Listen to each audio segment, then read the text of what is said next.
Welcome to the Human Advantage podcast, where culture is created, not claimed. We've been talking about culture for years, but most companies still reduce people to checkboxes that are supposed to define an entire human being. We hire for familiarity, we reward sameness, and then wonder why teams struggle. The problem isn't talent, it's the system. And this podcast is about changing that. Diversity beyond checkboxes, culture add over culture fit, and how people think is the real differentiator. Because people aren't categories, they're the advantage. Hey everybody, welcome back to another episode of the Human Advantage podcast. Tia Kleckner here, and I'm joined by Adam Kleckner. Our guest today is Fred Hennige, and he brings more than 20 years of experience in technology, including roles at Alaska Airlines, Starbucks, and now as the Director of Enterprise Architecture at Jack in the Box. His impact, however, goes far beyond technology because at Alaska, he helped launch a very successful women in tech group, which he hopes to continue at Jack in the Box. Beyond all that, he's a dad, a former radio DJ, and someone who looks past the polished resume to find character, potential, and overlooked talent. So today, we are going to talk about leadership, inclusion, and what it means to build technology and workplaces with more humanity. So welcome, Fred. We are very excited to have you on, and I personally am just excited to catch up again. It's been a while. Yeah, I'm really excited to be here and chat, and this is a great way to spend the morning. Perfect. So when you and I first met, our first coffee chat, we bonded over many things, but our kiddos was one of them. You're a dad of 3. All your kids are at different stages of adulthood. How has being a parent shaped the way you lead and mentor when it comes to the workforce? Yeah, the most insightful thing I gain is I now listen to my children far more than I did when I was like a dad of them being young and whining about not having cookies or what that kind of stuff. Like literally, I learn a ton about the workplace and how the workplace is viewed from people that are younger than me and kind of what motivates them. So what we end up doing is we trade stories. They look for insights into corporate life, and I look for like insights into how, younger people think and approach the jobs they have. So it really becomes like a mutually beneficial conversation. My wife often comments the fact that when like my oldest and I get together, we turn into corporate speak, and then they just kind of all tune us out because we start talking about workplace and stuff like that. But actually, that's it. It's just become a super wonderful way to kind of bond with my kids on a whole other level, share experiences with them that they can benefit from. More than once, they've actually chatted with me and gone, "Hey, you know what? My coworkers are asking like, how did I know how to play this political situation so well?" And it's like, oh, so see, we've been talking with the kids, and Dad's kind of knows the inside stuff, and it's become really good. And I've learned, like I said, I've learned a ton, just a ton on how the workplace is viewed. I love that, man. It is fascinating, right? Because we have 3 or 4 generations in the workforce right now, and I feel like it's been like the biggest gap that I ever remember as far as culture, mindset, etc. So I think it's fascinating insight for sure. But Tia kind of brushed over this, but I kind of want to double click on this because I find it fascinating. Little do people know, but my dad was a news anchor my whole life, a Emmy award-winning news anchor. And so she brushed over the DJ side. I was like, the radio DJ side. I was like, oh, I know this world all too well because I grew up in that scene with my dad on TV, but also all the local radio guys and all of that stuff. We were joking on the podcast the other day with another guest about, the pre-work resume stuff, the buck and bales when you were 15, the working at McDonald's, or Jack in the Box, or doing the fast food, or me working at Jiffy Lube.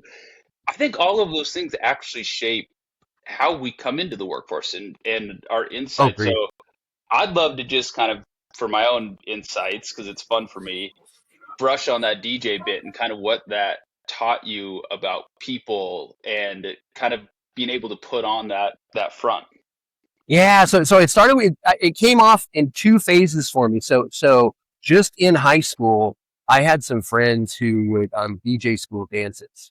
So that gave me a couple really interesting kind of like power tools, if you will. One was like the ability to kind of like energize an audience, and it's through music, and it's through like, just how you address people. And so that kind of stuck with me over time. But Yeah. then when I actually went into radio, there's a discipline you have to have. It's a lot around timing. It's a lot around like, production. Like there's some discipline that has to go with it. But that connecting with people and that communication stuff, and again, it's the power of music. I love music. But those things were kind of the things that helped shape who I was. And it makes it a lot easier for me to talk in a crowded room. It makes it really much easier than some folks. I adore that part of it. That's what I got from most of my time there. And I was a DJ in radio. I did it for a couple different radio stations, and I did it for about 3 or 4 years in college. And then from there on, I tried to break into the business, but it was super tight. It's like that, you got to know people kind of thing. I think, Adam, your dad would know that for sure. Definitely. It makes it really hard to do that kind of stuff. So I ended up trying to go a different direction, just because radio was just tough.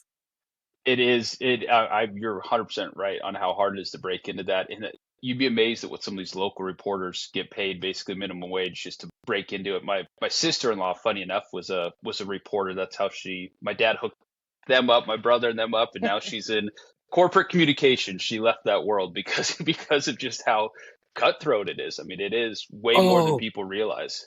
I want to touch on something there because it's super important to me, and it's something that I didn't appreciate when I was young, and my kids started that way, but they appreciate it now. It's the power of using your network, and your network includes your parents, right? It's Yes. and pride got in my way when I was young. I'm like, I'll do this all on my own. I'm on my own talent, like that whole thing. And my dad was good enough to give me like my first like real full-time, or he got me in my first real full-time paying job, which I think is fantastic. It ultimately wasn't a career choice, but he got me in. He got me there. And my kids, when they started, they wouldn't use dad's network. And I built, 20, 30 years, I built it up. They didn't want to use it. But now we're all just part of that same ecosystem. And they see the value and the power in having it. I love that. And I think you touched on it right. It is pride. You're young. And I see that still a lot with people who aren't young. A lot of women in the technology space that want to try and forge their own path and do it themselves. So I think what you have done within that space, which we'll get to in a little bit, is phenomenal. But yeah, pride can get the best of us sometimes. I know your profile says you're a supporter of humanity and a translator of technology. What does that mean to you? Yeah, so the supporter of humanity is equity in voices. It's looking, and you said it in the intro, T. It's like it's looking past the paper. It's talking to people and trying to see who they are as human beings, and kind of beyond like, oh, I see you don't have a degree. Is that a big deal? It's honestly, it's not. And I've struggled in a couple of places to actually get hiring folks to look beyond that need on a resume for a role, like that kind of thing. So looking to like the full package, like what does somebody bring from their voice, how they show up. I used to be an all extrovert hiring guy, and it took me a while to realize that it was like there's power in every voice, no matter how they show up, which is fantastic.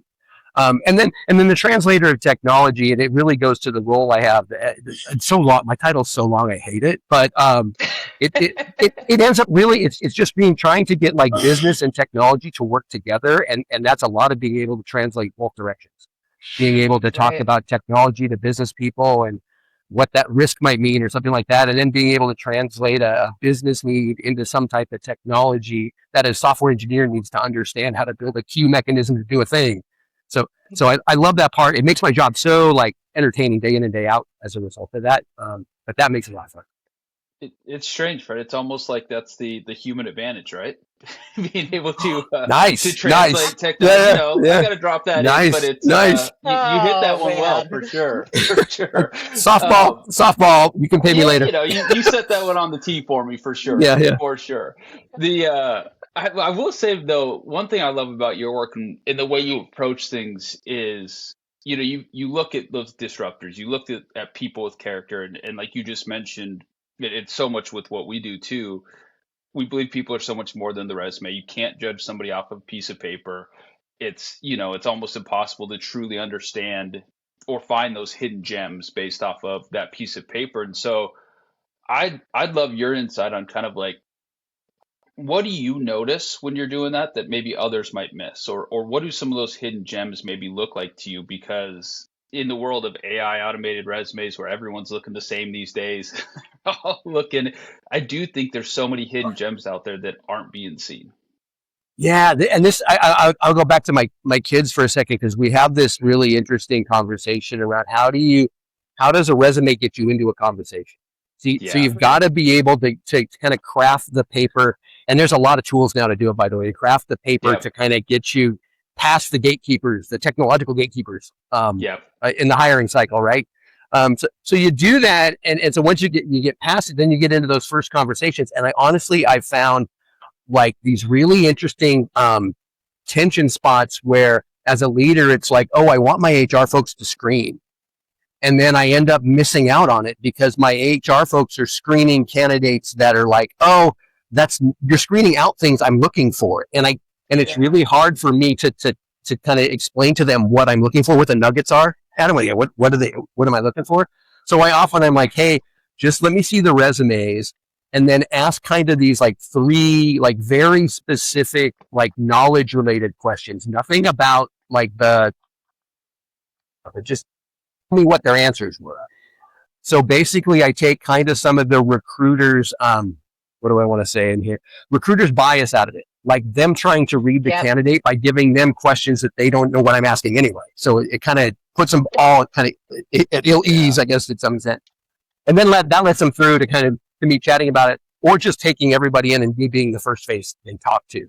And I've had like I said, I've had a mixed bag of experience with some recruiting organizations in doing that. Some recruiters have done a great job of taking my feedback and cycling people in and giving me good. Yeah. Others have done crap, to be honest, on that front. But then when you get into the conversation, right? You get into the conversation with someone, and I've noticed that a lot of people aren't comfortable talking about themselves or talking themselves up. Right. So a lot of that is like, hey, let's have a conversation about like, what are you proud of? What did you think you didn't do so well? And trying to couch that kind of conversation into a way when I'm interacting that doesn't make them feel like they're being graded. Like, because when you're in an interview, you want to put your best foot forward always. You're not necessarily authentic. And so my job as an interviewer is like, let me make you authentic and make you comfortable in talking about it, build that rapport with you like instantly, so that they can kind of understand how you feel about you, what you're proud of, what you're kind of like, oh, I really learned something from that. That was, I really struggled. And the people that I can get into that kind of conversation with and then understand kind of what they like, what they don't like, what makes them comfortable, what challenges them, like those type of things, then I feel like I'm getting into the nuggets of what's going on. But it's all about establishing rapport to me at the very beginning so people can be comfortable talking. Yeah, I think absolutely. that relationship piece is so important, Fred, because it's not only the relationship building with the candidate to make them feel more comfortable, but your relationship with HR, your relationship with the recruiting team. So the more they get to know you and understand your nuances and understand you as a human, the more they can translate that into what candidates will be successful in your environment. Because I think too often we rely on tools. Well, I passed on them because they don't know Python, or I passed on them because they don't know C++. Well, they've done 10 other tools that are the exact same. I need the cognitive approach. I need somebody who can think through these problems, but they how do you never get to you deconstruct because something? they didn't pass the keyword matching, right? Yeah. And so I think that relationship building is such an underestimated piece of what makes a talent ecosystem successful. No, yeah, I think you're 100% right. I think that I spend like a lot of time when I'm talking with external recruiting organizations doing what you just said, Adam. It's like, understand what's important to me, and now I get to grade them on like how well they translate me, right? But then that also that creates quality input though for me. So that's super helpful. But you're spot on. I think you're spot on. That's that's a great point to bring up, that this environmental fit and really understanding your leadership style and how you operate your team and kind of reverse engineering from there is so important. Where do you see individuals getting missed or great talent being overlooked when we are not following that process, when we really don't dive into what's beyond a profile? Yeah, it really boils down to honestly a leader's approach to maybe a stereotypical role fill. An engineer must look like this, right? Or an architect must look like this, like kind of thinking. And so they end up kind of missing out on all the other dynamics that are in play. Mm-hmm. And a lot of time and I remember some specific examples at Alaska Airlines where other leaders, where they were like hiring to fill the void, they hadn't done a lot of hiring. They hadn't had to fill they felt the pressure of time. They hadn't had the practice in doing what they were doing. They just wanted the person there, and it ends up doing them a bit of a disservice. They get fine engineers, like software engineers. They're fine. They're great, but they're missing on that chemistry mix of, I need this kind of personality here and this kind of personality there to really build a team that can be super powerful. I'm really fortunate at Jack, where I've got a really good team of folks who are very diverse. That are and one happens to be across from me right now. He just walked in a little bit ago, so I'm pumping him up while I'm talking to you. Always thinking like a leader.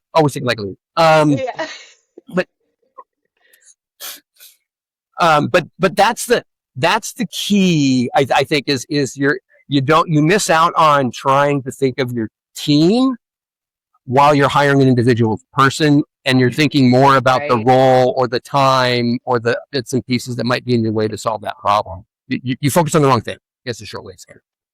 Yeah, no, that makes perfect sense, man. Speaking of Alaska Airlines, just because they're a company we're extremely familiar with, done a lot of work with them in the past.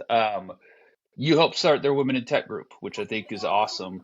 I'd love to know what pulled you into advocacy work, because I know it's not just the Women in Tech. You're big on the diversity side. You're big on supporting all across the board. But I'm curious what kind of pulled you into that direction in tech.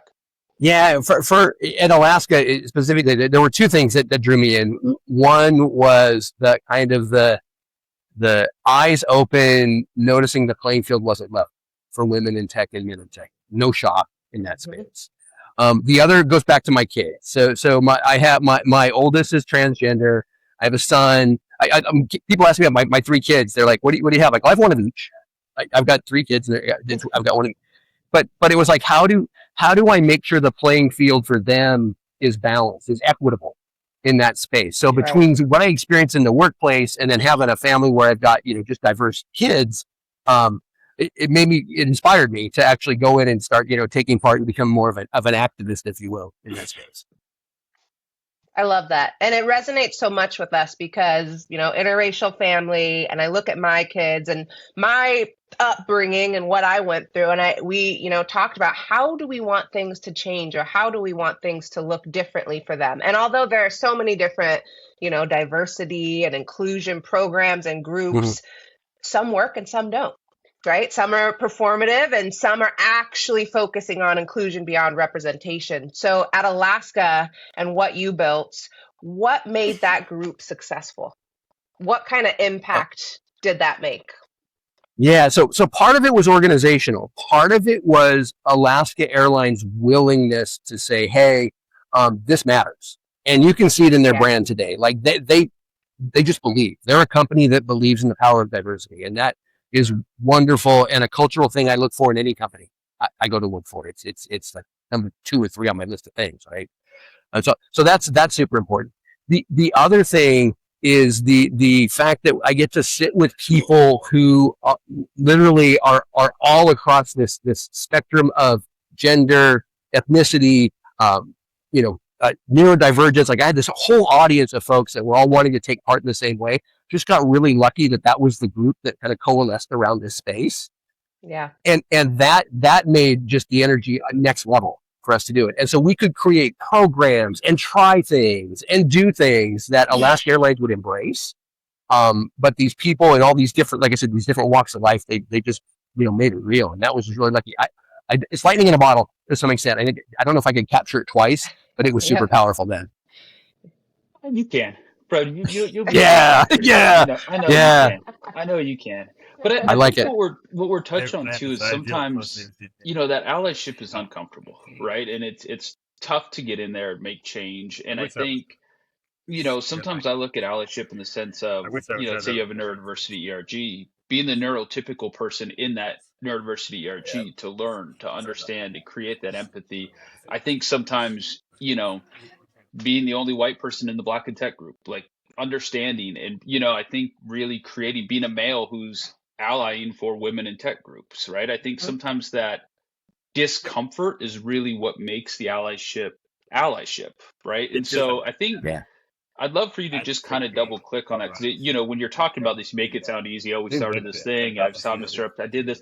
But I know from firsthand there's uncomfortable moments that are built inside of there. So what does it look like, you know, when I guess allyship goes beyond just showing up in those easy moments? Yeah, the two things came to mind as you were kind of outlining that. The first was me learning how to be vulnerable.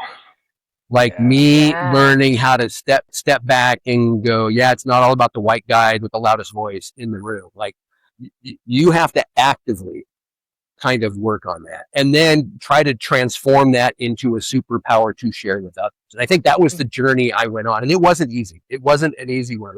Like sitting back and being quiet. You can tell that's the kind of guy I am. I just sit back and I don't say anything. I feel you, buddy. Yeah. Adam too. Yeah. So that's, you know, that's kind of the first thing. And it's hard to sit in that and it's hard to work with that. I was really fortunate to have some people who kind of literally helped me with it in like not too subtle ways, like kind of the shut up moment and listen kind of, and not taking that defensively, but going, oh, this is learning opportunity for me in those spaces. So that was hard, but I believe super worthwhile. This ends up being that the superpower is when you're in a room as like the one you were saying, the one guy in women in tech. I learned that I could use my one guy moment as a superpower to what I say, tear down the white heteronormative patriarchy from the inside. Literally, that I have a sticker we have stickers that say that on our laptops right now here. Now doing that, it is then challenging the kind of the authority, the status quo, kind of getting in that room, but then being able to step back and transition so that those other voices can come forward. Yeah. becomes something you have to kind of figure out how to do. And a lot of times it's figure out how to do it in real time when the CEO's in a room and somebody can't stand up or they're not comfortable standing up. You pave the road and then you step off the sidewalk and let them come through kind of thing. And some of those, you have to have relationships with those people to know what gives them the space to talk. And so it's building up that network of trust in those people and doing that in the rooms where it matters. It is kind of a real interesting learning experience, but really powerful once it's running. Yeah, and that's exactly right. I think you hit the nail on the head with it's understanding your people and tying it back to those relationships and who they are and how they operate and what's going to allow them to thrive and do their best work or speak up in those situations. Absolutely. So we, Adam and I and our team, we talk a lot about diversity beyond checkboxes. And I think in our first interaction, our coffee date, we talked about that as well. And people being more than a checkbox, no matter what they look like, how they relate to. What does that mean to you when it comes to the technology industry and the technology environment? Yeah, it's two things. One is I want to make sure that the people around me that I support, that I work with, they're comfortable being themselves, because their full authentic self showing up is a lot easier than them spending cognitive load to try to imposter or try to. I want to make sure that space is built for them to do that. That's super helpful, and it's not easy in the tech bro world. It's not. It's difficult. So that's one piece of it. The other side is honoring like their life. And by that, I mean, it's not just what they do at work. It's like they have family, they may have parents that are sick. They may have kids that are sick. I got to go do this thing. And I'm all about, go do that thing. Cause if you're thinking about that, we're not working together well anyway. So that's all good. And I trust my people to meet the demands of the outcomes we're trying to create without trying to follow them around and make sure they're sitting at their desk and doing their thing. That's not a great way to work in Fred's book. But you got to honor the fact that they're people outside of work as well as inside of work, and give them the space to not sweat it. Is how I say it. Yeah, I love that, man. I so true. We're so much more than what we show up to work as, right? But I want to go, obviously this is my passion side, so I want to go a little bit to the neurodivergent route and maybe our shared ADHD traits a little bit here. Because one of my all-time favorite quotes with ADHD is, we find comfort in the chaos and create chaos in the calm, right? Like when things are chaotic and they're all over the place or are always changing, that's when I settle in. That's when I'm like, sweet, awesome. If I've got nothing to do, not good for me. Not good for me at all. I'll I'll make create some. madness. I'll make madness in the Exactly. moments of I'll silence. Yeah, create chaos real quick. And yeah. I know you've kind of said you love working at Jack in the Box because every day is different and you're always building something. And so I think a lot of people relate to that, right? Of an environment that is always changing, and especially in the AI world right now, everything's always changing. But what is it about that kind of environment that does energize you?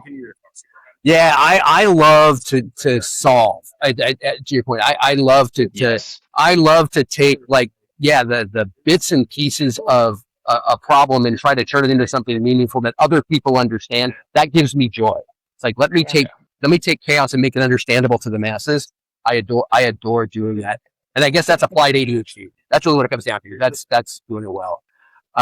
The thing I recognize out of that, though, in having that gift, is sometimes it's not needed.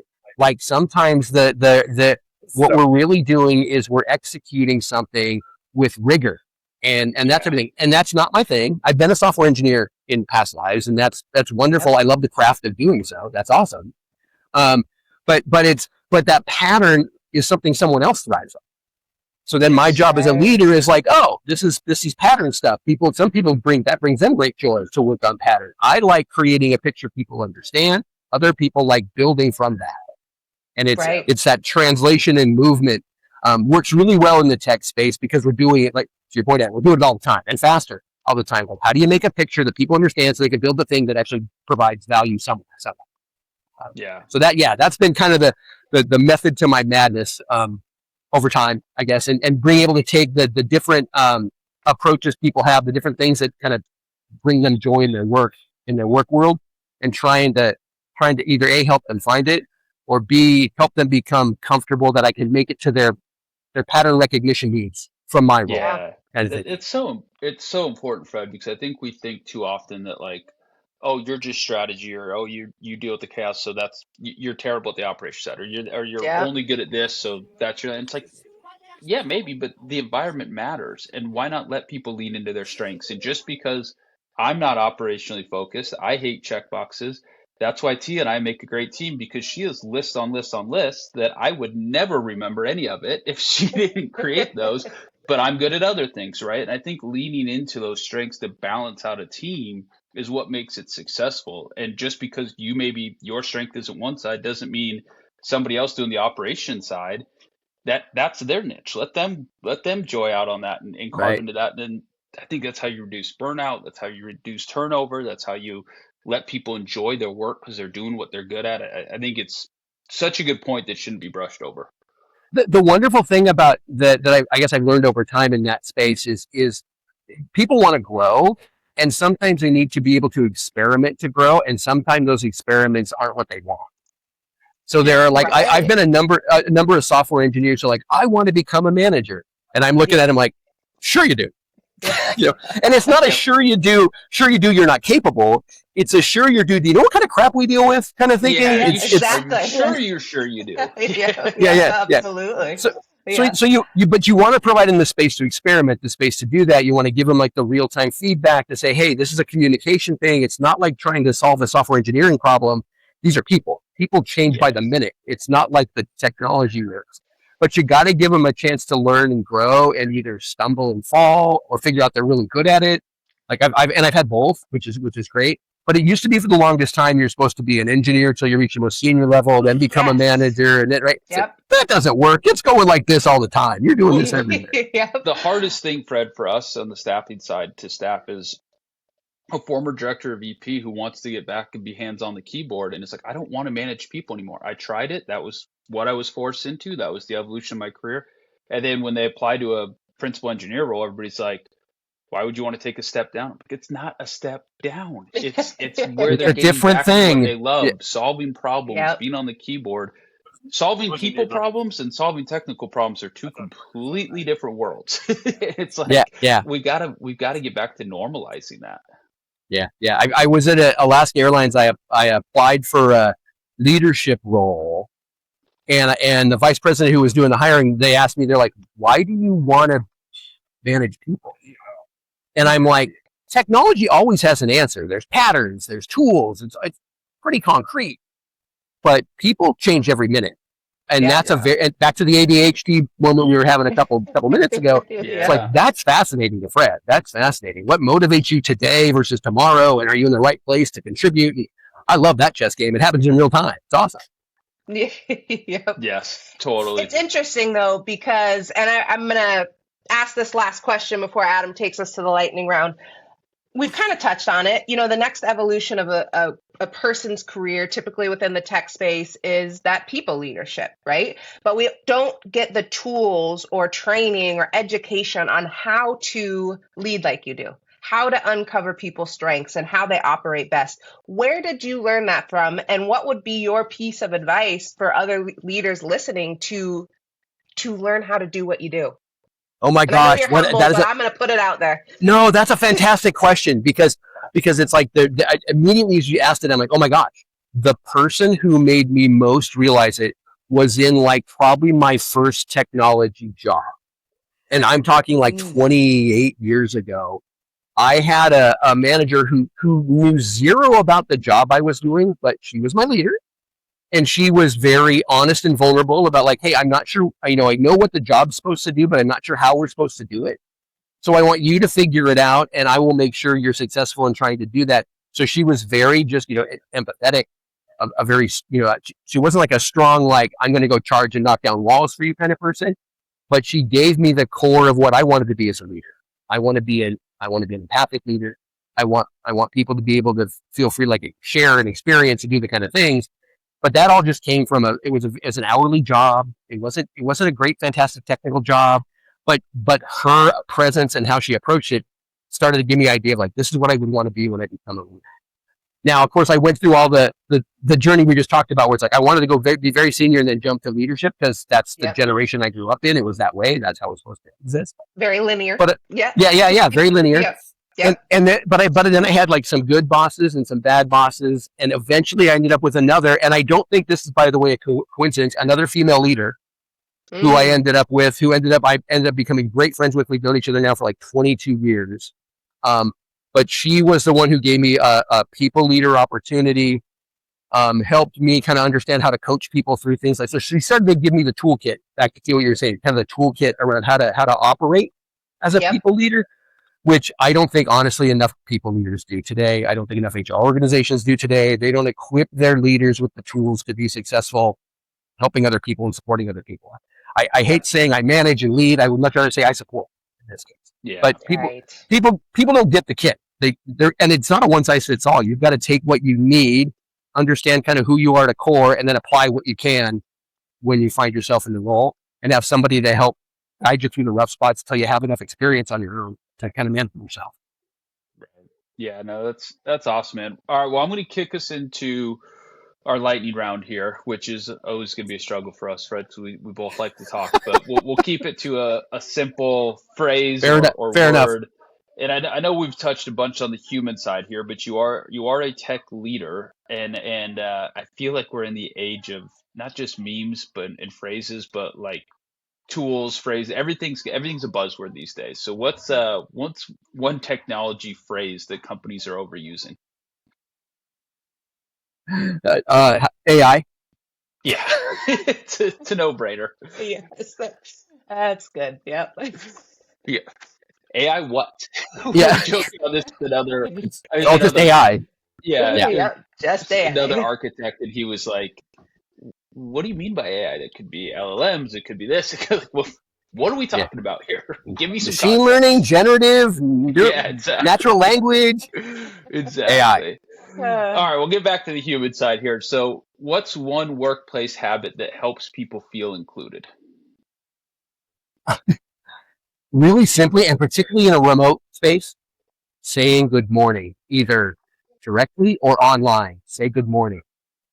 Acknowledge it's, your presence for them. Yeah, Real it's simple. so simple, but those little That's cues are so important. I love that one. All right, well, I'm not going to rat you out here, Fred, but I do know you've been known to take a work meeting or two at a brewery. So what's the go-to beer? Okay, if I say IPA, all of the people who are watching and listening will hate me, so I'm not going to do that. I wish I could do an IPA, Fred, but my body hates them. My I sinuses do like an immediately flare IPA. up. I would go Pilsner. I'm going Pilsner because that's my choice. Okay. It's particularly in the summertime. Cool, crisp. It's all good stuff. It's good in the Drink it all summer. day. I love it. I love it. All right, here's the one thing where we differ a little bit, Fred, because I've heard your wife loves the yard work side. That's my jam, man. I mow every couple days. So the question is, yard work with the wife or literally anything else. Literally anything else because I don't like being managed. Oh yeah, that's a good one. That's probably why he mows every other day, just to get Fred, out. my wife He knows I won't follow him. might be on this podcast, so I'm going to plead the fifth and not say anything about the managed side here. I'm going to observe this outdoor work more closely. It's funny, Fred, because I'm kind of with you, but I love dahlias. I'm obsessed with dahlias. I have an excessive amount of plants. Every year I try to figure out where I'm going to squeeze more into the yard, but I hate cutting them. Making the bouquets. It's like a 3-hour process. And ever since you told me you hated yard work, every time I cut my dahlias, the first cut, I think of you and how much I hate doing it. I'm like, I love the flower, but I hate this. I wonder what Fred's doing. Yeah. But I have to admit, I just got back from a vacation where part of it was spent like in garden tours with my wife because we just did the thing. And I very much appreciate the beauty. I want to do none of that work. Back to your point, I don't want to do any of that work. I love the beauty in it. I'm good with it, but nope. Don't count me in on trying to plant. These 2 questions might have solved it, Fred. It's the Pilsner with the yard work, and now we're on to something. So I think we may have just come up with the solution. Yeah. I think that's a solid plan. We'll see. All right, to end us here, we close each episode with same question because I firmly believe that people are people. We're more than those check boxes. We're more than a resume, a piece of paper, bullet points. So what is one thing that is essential to who you are and how you show up in the workforce, but it would never show up on your resume? Oh, I just got called out for it yesterday. Being the pithy and irreverent, sarcastic guy in the meetings. Like I'm the guy who's I'm dropping the memes in the side chat. I'm trying to distract the crap out of people, but at the same time, it's like if you're not entertained and engaged, you're not doing anything. So that's how I'm justifying it in my head. You'll never see that on a resume. But I will tell you right now, from somebody who sends way too many memes, everybody needs one. Every team needs one of those guys. So I'm right there. I'm right there with you. So, well, listen, actually, I have to send you our team chat after this and all the memes that are in it. It's all memes. Yeah, it's all memes. Right on. Yeah, it's the only way we can communicate on Fridays is through memes. Great. But listen, man, we appreciate this. I think a ton of really good takeaways. I love your human side tied to the tech side, your empathy shown throughout in leadership. And I think this is going to resonate with a lot of our audience. A lot of our audience is tech leaders. Basically, I joked the other day, I'm like, the only place we post this on LinkedIn. So the 12,000 downloads, it's all LinkedIn people, right? So it's all corporate audience. But I think a lot of leaders are going to resonate with what you said. And so if any of them want to get a hold of you, chat with you, is LinkedIn the best way to contact you there? Yep, just hit me up on my LinkedIn profile. Yep, that will be awesome. Then I'm happy to chat because I can learn so much from other folks. So I'm all in on that. I love it, man. All right. Well, if anybody has comments, questions on this one, you can always email us at info@thelinkTech.com. But super fun, man. Really enjoyed this. I think a great conversation. I think a lot of good takeaways, and maybe one that I think maybe you need to listen to 2 or 3 times. So you dropped some hidden nuggets in there that I'm going to have to go through and retake out. So it was great. We really appreciate it. Awesome. Yeah, thanks for the chat. I enjoyed it a ton. It was a good time. We'll do it again. All right. So, Bye, everybody. Thanks, everyone. See ya.